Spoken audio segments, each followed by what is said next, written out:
Hello and welcome to the Coors Event Center. I am Matt Smith for 5280 Sports Network. Thank you so much for tuning in. Well, going up against the number 4 UCLA Bruins tonight, the Colorado Buffaloes fall 104-89. The Buffs also fall to 10-7 on the season overall, and it is an 0-4 start to Pac-12 Conference play. It has been a rough go of it right out of the gates in conference play for Colorado, as they, of course, opened up with 3 straight road games, but 5 of their first 7 are on the road, and the only 2 that are at home are tonight against UCLA and Sunday against USC, both ranked teams. This is a stretch of games against 3 ranked teams for the Buffaloes, and so far you can tell they're getting better, but they were outclassed tonight. And that was something that Tad Boyle brought up early in the press conference after this game, is that normally after a loss, and I can certainly attest to it, seeing a few of them in my time here covering CU, that after a game, after a loss, Boyle is usually, either blaming himself, blaming something the Buffs did wrong, but tonight a lot of praise towards UCLA, who Tad called arguably the best offensive team he's ever coached against in his 23 years of coaching. This UCLA team is dynamic. They're clearly, in my opinion, the best offensive team in the country.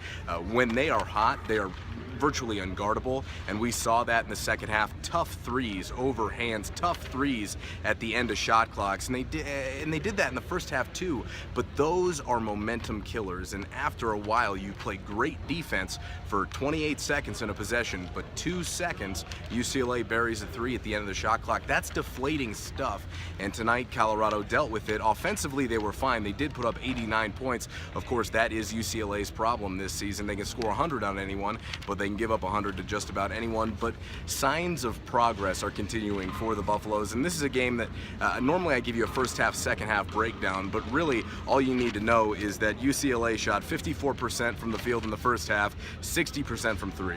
In the second half it was 58% overall, 62% from 3.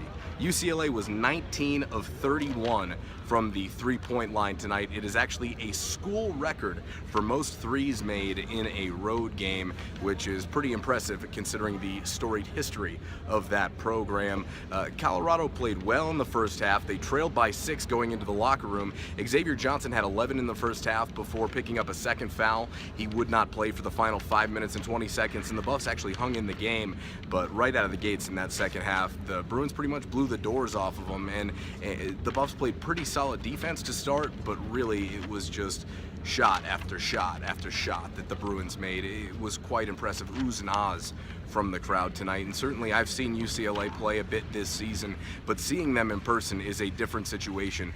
They have 4 legitimate elite guards in Isaac Hamilton, Bryce Alford, Lonzo Ball, and Aaron Holiday coming off the bench, which makes them very, very scary heading into March. Of course, that's looking down the road, but this Bruins team is a tough matchup all over the floor for the Buffaloes, and we saw it tonight, and it was led by Bryce Alford, who was red hot. He's been a Buff killer pretty much his whole career. I remember just thinking back now as he is a senior on the times that I've seen Bryce in person, which has been quite a bit, and consistently big shot after big shot. This is the first time Alford's really played with any talent around him, and UCLA is very good. Alford with 37 points tonight, 25 in the second half. Very impressive stuff, and the Buffs just didn't have it. Like I said, they were outclassed, and that was going to happen. I think Tad was prepared for that one. They traded baskets with UCLA, and you can't do that because no matter how much you score, the Bruins are going to score more than you on a nightly basis unless you're able to get stops, and that wasn't something that the Buffaloes were able to do. Now an 0-4 start, but there have been signs of progress ever since getting blown out against Utah on the road to open conference play. Against Arizona, they were down 20 in the second half. They came back and lost by 9 on the road in McHale, which is arguably the toughest environment to play in the Pac-12. And then tonight against UCLA, they certainly held their own in the second half. The barrage of 3-pointers from the Bruins was, you can't overcome that, and that's something that Tad said after the game. A team makes 19 threes against you, it really doesn't matter what you do well. Unless you're making 20 threes, it's going to be pretty hard to win that game. This is a Colorado team right now, a bit searching for answers, but also improving. And you're either improving or you're getting worse in my eyes. You never really stay the same. And this is a Buffs team that's on an upward trend. The difference between the Arizona game and the UCLA game compared to what we've seen from Colorado for the most part throughout this season is Wes Gordon and George King both stepped up consistently. Tonight, Wes with 12 points and 6 rebounds, George with 13 points and 5 rebounds. But the key is getting the consistency from Xavier Johnson and Derrick White, which they have been getting. XJ with 21 points tonight, Derrick with 20 points tonight. But the key phrase that kept coming up in practice this week when I talked to these players is contributions from other players, and they're starting to get that on a consistent basis from not only George but from Wes. Back-to-back nice games for both of them, so a little bit of development here, but it's still an inconsistent effort from the Buffaloes. A note in the lineup tonight: Josh Fortune did not start this game. It was Delion Brown included in the lineup, which I like that move for Tad Boyle. Dell has certainly worked hard and earned it, and from a perimeter defensive perspective, he's absolutely the guy that you're going to call on when you have to deal with the unbelievable monster that is the UCLA Bruins in 2016-2017. But Dell gets the start. Josh Fortune, afterwards Tad called it a coach's decision, but Fortune would only play 3 minutes in this game. That's certainly something to keep our eye on moving forward. I wonder if that will change on Sunday against USC. Part of me thinks that he'll certainly see more than 3 minutes, but part of me thinks that this could be maybe the beginning of the end of serious minutes for Josh Fortune the rest of the season, because clearly he's been jumped by Bryce Peters and Delion Brown and Dom Collier, and that would really put him at the 8th or 9th guy contributing on this team, which is tough for the Buffaloes. I definitely don't think that they expected him to have that type of a regression even from last year, if you can call it that. He had good and bad games last season, but this year it feels like it's more bad than good on a consistent basis from Josh Fortune. So a little bit of soul searching there to do for Josh. Dell stepped in, played well, but Bryce Peters, who had actually jumped Delion for minutes against Arizona, I thought had a very nice game tonight. 11 points off the bench for the Buffs, 3 of 4 shooting, 4 of 6 from the free throw line, looking to be the initiator, looking to be aggressive, looking to get to the rim. That's something Colorado needs. I think Bryce is earning more minutes now here as the season plays on, and as really conference play has just begun to get underway. This is a tough situation right now for Colorado. Those were the big keys I wanted to hit, but I also wanted to talk just a little bit about where this team is right now. They're 0-4 in conference. They play USC at home on Sunday, who just lost to Utah tonight in Salt Lake City, 86-64. So they're going to be in need of a win, and certainly going to come in here licking their chops on Sunday night. Now that game is on ESPNU, so that's a huge opportunity for the Buffaloes. And I talked to Tad about it after the game. He said, huge game. And it is.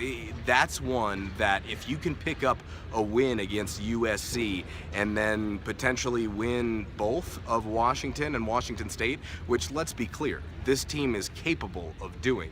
Now, I don't know if they will, but they are certainly capable of doing it. And they've competed, for the most part, pretty well against upper echelon teams, but the degree of separation between UCLA and Oregon, and then just right below them in Arizona, is huge this year compared to the rest of the conference, and it really showed tonight. I mean, UCLA is a very good basketball team. They're going to make a very deep run in the NCAA tournament. Lonzo Ball is going to be a top 5 pick in the NBA draft. Speaking about Lonzo Ball real quick, what jumped out at me, obviously he's athletic and he's an unbelievable shooter, he's a great passer. It was his basketball IQ. The simple plays that he makes on a consistent basis, his assist to turnover ratio, he's brilliant for a freshman, really, and Tad called him as good as it gets that he's seen in the Pac-12 for freshman players. Of course, he hasn't seen Markelle Fultz yet, which the Buffs will see next week up in Washington, but this is a very talented class of freshmen here in the Pac-12 this season. A tough loss for Colorado tonight, but almost expected in a way, certainly for me. But this is a team that, if they can stay focused, can certainly put together a run and build momentum, because the schedule somewhat flips here at the end of the season. I believe they have 5 of their last 7 at home after having 5 of their first 7 on the road. So if they can find a way to chip away at that 0-4 start, then I think that they can find a way to build some momentum and possibly heading into the Pac-12 tournament in Vegas. Although, just thinking ahead to that right now, that's going to be a very, very fun environment, especially when you have teams like Oregon, Arizona, and UCLA. You know, you're getting at least 2 great games, including, in my opinion, the the UCLA Oregon game in the championship, which would be a rematch of a few years ago. But of course, that's speculation. That's down the line. Colorado, on the other hand, moves to 10-7, and in conference they are 0-4. It is not ideal by any stretch for the Buffaloes, and they're going to try and get back on track on Sunday against USC, a desperate USC team after losing by 22 at Utah. Bit embarrassed there. You know that head coach Andy Enfield's going to have his guys ready to go when the ball is tipped on Sunday night from the Coors Event Center. Really appreciate you tuning in. Happy 2017 to you and yours. I am Matt Smith from 5280 Sports Network. Go online to 5280sportsnetwork.com and follow our family of podcasts on there. You can check out No Bull, Just Buffs as well. We're going to break down a lot of Colorado basketball, kind of get into the crux of what's going on right now. Also, CU football is undergoing a big transition, trying to find a defensive coordinator themselves. Of course, Mike McIntyre agreed to a big extension as well just a few days ago. We'll get into that and much more. Thank you for tuning in from the Coors Event Center. I am Matt Smith for 5280 Sports Network. Go on Twitter and follow along at Real Matt Smith. That's Matt with one T, at 5280 Sportsnet, or online at 5280sportsnetwork.com.